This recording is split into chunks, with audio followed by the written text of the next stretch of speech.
Assalamualaikum warahmatullahi wabarakatuh. Kami dari kelompok 5 ingin mempresentasikan mengenai akuntansi komitmen dan kontingensi.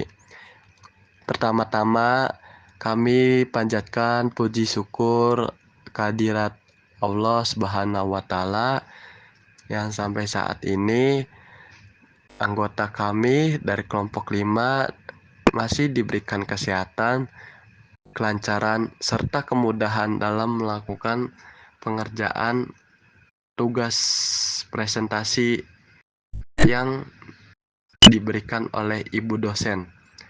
Dan tidak lupa juga salam hangat dan salam hormat kepada Ibu Suryandari Setio Utami selaku ibu dosen dari mata kuliah akuntansi perbankan, dan juga dari teman-teman sekalian, teman-teman sekelas yang kami banggakan dan kami cintai.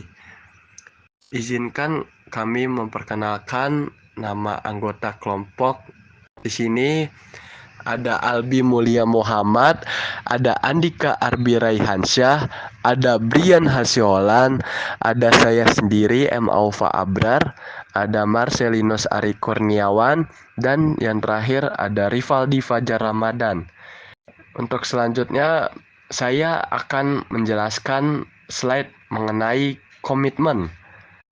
Apa sih yang dimaksud dengan komitmen itu sendiri? Komitmen adalah suatu ikatan atau kontrak berupa janji yang tidak dapat dibatalkan secara sepihak dan harus dilaksanakan apabila persyaratan yang disepakati bersama itu dapat dipenuhi. Di sini jenis-jenis komitmen terbagi menjadi dua, yaitu komitmen tagihan dan komitmen kewajiban. Komitmen tagihan itu sendiri merupakan komitmen yang akan diterima oleh suatu bank dari pihak lainnya. Sedangkan komitmen kewajiban itu sendiri yaitu komitmen yang diberikan oleh suatu bank kepada nasabah atau pihak lainnya. Untuk pencatatan komitmen dalam laporan keuangan itu sendiri, transaksi komitmen belum memengaruhi posisi di neraca maupun pendapatan dan biaya. Oleh sebab itu, transaksi komitmen harus dicatat oleh bank di luar pos-pos neraca. Tempat pencatatan transaksi seperti ini adalah rekening administratif. Pos administratif komitmen ini pada tanggal jatuh waktunya akan berubah menjadi transaksi yang akan merubah neraca dan pos pendapatan serta biaya. Menurut standar akuntansi atau menurut standar keuangan akuntansi perbankan Indonesia, singkatannya SKAPI, mewajibkan bank untuk mencatat transaksi komitmen ini secara single entry. Oleh karena itu, pada tanggal laporan keuangannya juga harus terlihat jelas komitmen bersih dari suatu bank. Transaksi-transaksi yang termasuk komitmen. Pada slide ini akan membahas mengenai transaksi yang termasuk dalam komitmen, khususnya fasilitas pinjaman yang diterima dan diberikan. Komitmen adalah perjanjian yang belum mempengaruhi laporan keuangan secara langsung sampai saat realisasi terjadi. Fasilitas pinjaman yang diterima. Fasilitas pinjaman yang diterima adalah bentuk komitmen di mana pihak bank atau pihak lain belum menggunakan fasilitas tersebut hingga tanggal laporan keuangan. Nilai komitmen ini mencerminkan jumlah nominal pinjaman yang mungkin akan ditarik atau dilunasi sesuai perjanjian. Fasilitas ini dicatat di rekening administratif hingga terrealisasi. Berikut pencatatan fasilitas pinjaman yang diterima. Apabila Bank Omega menyetujui perjanjian pinjaman dari Bank ABC sebesar 300 miliar rupiah, maka Bank Omega mencatatnya di rekening administratif dengan jurnal sebagai berikut, yaitu dengan mendebit RAR fasilitas pinjaman yang diterima sebesar 300 miliar rupiah. Artinya, kita mencatat adanya fasilitas pinjaman yang akan diterima dari Bank ABC, namun belum terrealisasi sebagai aset atau kewajiban di neraca. Selanjutnya kita akan lihat bagaimana pencatatan dilakukan ketika pinjaman tersebut terrealisasi. Misalnya, pada tanggal jatuh tempo, Bank Omega benar-benar menerima pinjaman sebesar 175 miliar rupiah dari Bank ABC. Dana ini masuk ke rekening giro Bank Omega di Bank ABC. Maka jurnal pencatatannya adalah sebagai berikut. Mendebit giro Bank ABC sebesar 175 miliar, mengkredit pinjaman yang diterima sebesar 175 miliar. Artinya, sekarang Bank Omega benar-benar telah menerima pinjaman sebesar 175 miliar rupiah, dan ini masuk sebagai aset rekening giro serta sebagai kewajiban di sisi liabilitas. Setelah itu, kita perlu mencatat single entry untuk menghapus catatan administratif yang sebelumnya ada. Jurnalnya sebagai berikut. Mengkredit RAR, fasilitas pinjaman yang diterima sebesar 175 miliar rupiah. Dengan mencatat single entry ini, kita menutup catatan administratif karena pinjaman tersebut sudah benar-benar menjadi transaksi nyata di neraca. Selanjutnya kita akan membahas tentang fasilitas kredit yang diberikan oleh bank kepada nasabah. Fasilitas kredit yang diberikan adalah kredit yang telah disetujui oleh bank untuk diberikan kepada nasabah dan masih berlaku untuk digunakan nasabah. Fasilitas kredit yang diberikan disajikan sebesar komitmen yang belum ditarik. Misalnya, seorang nasabah telah disetujui untuk menerima fasilitas kredit sebesar 120 juta rupiah. Transaksi ini akan dicatat sebagai komitmen kewajiban dengan ayat jurnal sebagai berikut, yaitu dengan mengkredit RAR, fasilitas kredit yang diberikan sebesar 120 juta rupiah. Artinya kita mencatat adanya fasilitas kredit yang akan diberikan kepada nasabah, namun belum terrealisasi sebagai aset atau kewajiban di neraca. Apabila nasabah tersebut melakukan penarikan cek sebesar 35 juta dan disetorkan ke nasabah ABC melalui clearing, akan dibukukan sebagai berikut. Mendebit debitur sebesar 35 juta rupiah dan mengkredit Bank Indonesia Giro sebesar 35 juta rupiah.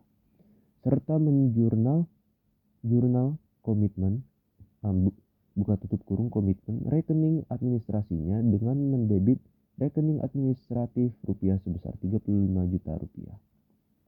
Di slide selanjutnya, membahas kewajiban pembelian kembali aktiva bank yang dijual dengan syarat di repo.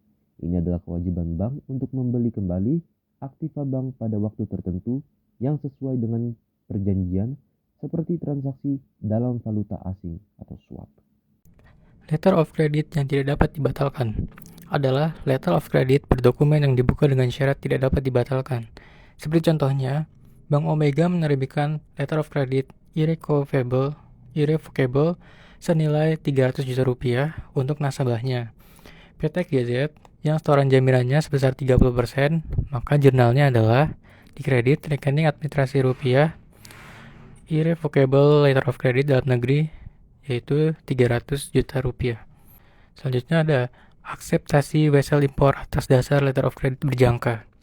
Adalah komitmen bank untuk melakukan pembayaran kepada pihak terkait yang diberikan dalam bentuk penandatanganan terhadap vessel import yang ditarik atas dasar letter of credit berjangka yang diterbitkan bank. Contohnya, apabila bank koresponden Bank ABC yang merupakan bank pembayaran atas letter of credit dan yang telah diterbitkan Bank Omega cabang Jakarta menerbitkan vessel yang berjangka senilai 400 juta rupiah dan meminta agar Bank Omega mengasepkan, maka oleh Bank Omega cabang Jakarta akan diasepkan dengan jurnal sebagai berikut. Dikredit vessel berjangka letter of credit yang diakses itu 400 juta rupiah. Transaksi valuta asing tunai yang belum diselesaikan, yaitu komitmen bank bersifat tagihan atau kewajiban yang timbul karena transaksi falas tunai. Contohnya, Bank Omega menjual valuta sebesar 20.000 US dollar kepada seorang nasabah giro rupiah dengan kurs 2.050 rupiah per penjualan falas atau banknot. Ini akan menciptakan kewajiban dalam valuta asing yang dijual dan tagihan dalam valuta rupiah sebesar nilai lawannya. Maka, jurnal yang dibuat oleh Bank Omega sebagai berikut. Didebit transaksi penjualan falas tunai yang belum diselesaikan sebesar 41 juta rupiah. Contoh selanjutnya, Bank Omega membeli falas sebesar 10 juta Deutsche Mark dari Bank ABC dengan kurs Rp1.290 per Deutsche Mark. Pada waktu menutup transaksi tersebut dan belum ada penyalahan valuta, Bank Omega akan dianggap sebagai komitmen tagihan dalam valuta asing dan komitmen kewajiban dalam rupiah. Maka, jurnal yang dibuat oleh Bank Omega yaitu dikredit transaksi penjualan falas tunai yang belum diselesaikan sebesar Rp12.900.000. Selanjutnya, transaksi berjangka valuta asing atau forward atau future yang masih berjalan adalah tagihan atau kewajiban yang timbul dari transaksi berjangka falas dicatat dan disajikan sebesar tagihan atau kewajiban bank. Saldo tagihan atau kewajiban berjangka dalam falas dijabarkan ke dalam rupiah menggunakan kurs tanggal laporan. Contohnya, Bank Omega menutup kontrak pembelian berjangka dengan Bank ABC untuk membeli falas sebesar $20.000 dengan kurs Rp2.070. Pada saat menutup kontrak ini akan dibukukan sebagai komitmen tagihan dalam falas dan kewajiban dalam rupiah. Maka, jurnal yang dibuat oleh Bank Omega sebagai berikut. Mencatat di kredit, rekening administrasi rupiah, transaksi pembelian forward falas yang belum direalisir sebesar Rp41.400.000. Contoh selanjutnya, apabila Bank Omega menutup transaksi penjualan sebesar $15.000 kepada Bank ABC dengan kurs Rp2.075 per US dollar yang akan jatuh tempo sebulan kemudian, maka dicatat oleh Bank Omega sebagai berikut. Mencatat di debit, rekening administrasi rupiah, transaksi penjualan forward falas yang belum direalisir sebesar Rp31.125.000. Selanjutnya ada laporan komitmen. Laporan komitmen adalah laporan suatu kewajiban bagi pihak bank untuk melaporkan besarnya tagihan atau kewajiban bersih atas seluruh transaksi komitmen yang telah dilakukan. Yang selanjutnya ada tujuan. Komitmen bertujuan untuk sebagai alat kontrol bagi bank yang bersangkutan dalam mengelola aktiva dan kewajibannya, termasuk di dalamnya mengelola alat liquid untuk memenuhi kewajiban yang diperkirakan akan terjadi beberapa hari atau bulan yang akan datang yang akan dikaitkan dengan tagihan yang akan diterima. Yang selanjutnya waktu, laporan komitmen dibuat setiap tanggal laporan bersamaan dengan pembuatan neraca dan laporan laba rugi. Yang selanjutnya ada isi. Laporan komitmen merinci seluruh kewajiban dan tagihan komitmen yang dimiliki oleh suatu bank. Yang selanjutnya manfaat. Laporan komitmen memiliki manfaat untuk mengetahui apakah bank memiliki suatu kewajiban atau tagihan bersih dari sejumlah komitmen yang telah ada. Komitmen ini akan mempengaruhi perhitungan aktiva tertimbang menurut risiko atau ATMR dalam rangka perhitungan rasio kecukupan modal atau CAR. Berikut ini adalah contoh dari laporan komitmen. Selanjutnya kontingensi. Pada slide ini kita akan membahas tentang kontingensi. Kontingensi adalah suatu keadaan yang masih diliputi ketidakpastian mengenai kemungkinan diperolehnya laba atau rugi oleh suatu perusahaan yang baru akan terselesaikan dengan terjadi atau tidak terjadinya satu atau lebih peristiwa di masa yang akan datang. Selanjutnya, penyajian kontingensi dalam laporan keuangan. Transaksi kontingensi belum mempengaruhi posisi dalam neraca dan laba rugi perusahaan. PSAK No 31 mengatur masalah kontingensi ini. Kontingensi harus disajikan sedemikian rupa sehingga bila dikaitkan dengan pos-pos aktiva dan pasiva dapat menggambarkan posisi keuangan bank secara wajar. Kontingensi merupakan transaksi yang belum mengubah posisi aktiva dan pasiva bank pada tanggal laporan, tetapi harus dilaksanakan oleh bank apabila persyaratan yang disepakati dengan nasabah terpenuhi. Kontingensi dapat bersifat tagihan atau kewajiban, baik dalam rupiah maupun falas.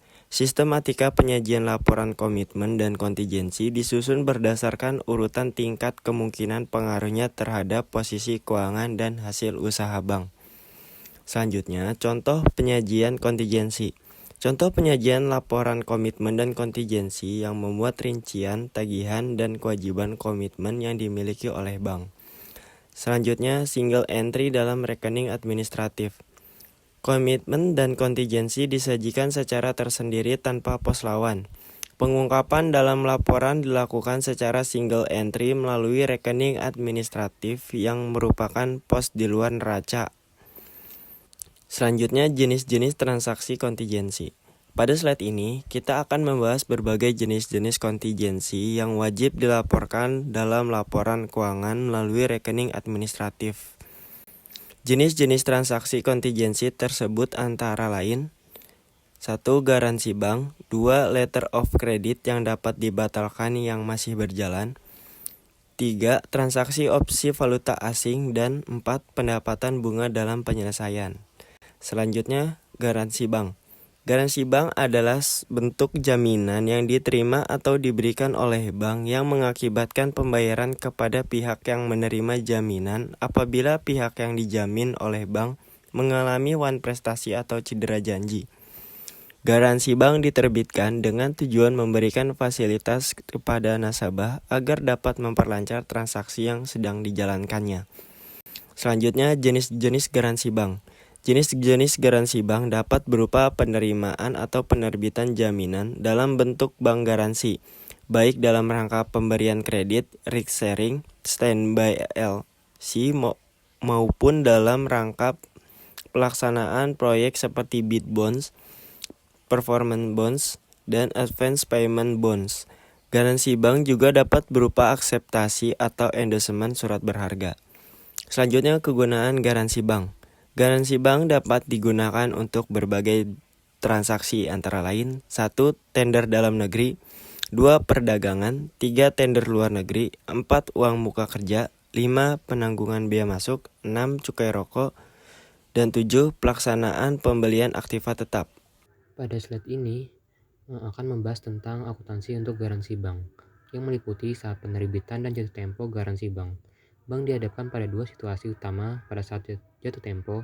Pertama, jika nasabah mampu melunasi sisa kewajibannya, dan kedua, jika nasabah tidak mampu melunasi sisa kewajibannya.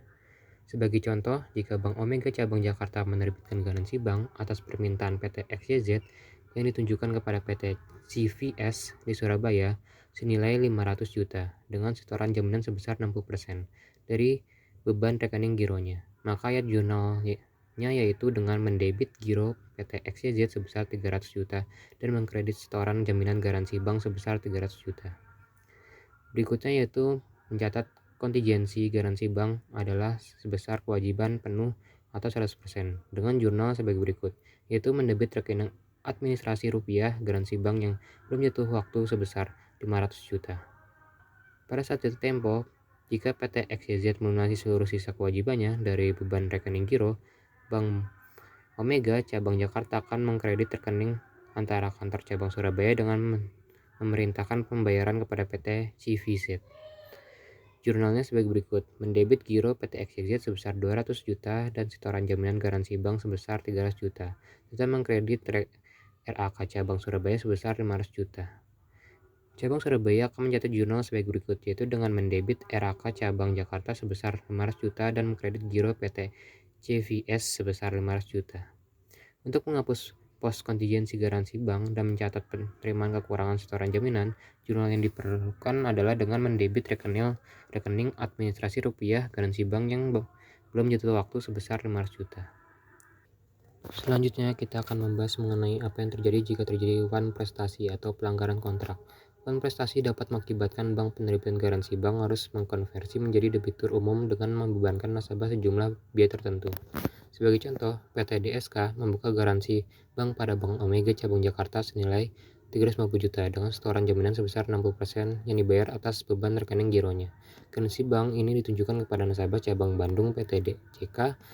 Jurnal yang dibuat adalah dengan mendebit giro PT DSK sebesar 210 juta dan mengkredit setoran jaminan garansi bank sebesar 210 juta. Adapun ayat jurnal administratifnya yaitu dengan mengkredit rekening administratif rupiah garansi bank yang belum jatuh waktu sebesar 350 juta.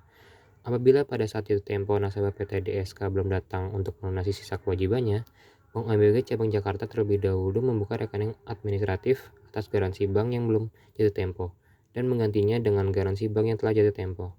Jurnalnya sebagai berikut, yaitu dengan mendebit rekening administratif rupiah garansi bank yang belum jatuh waktu sebesar 350 juta dan mengkredit rekening administratif rupiah garansi bank yang sudah jatuh waktu sebesar 350 juta.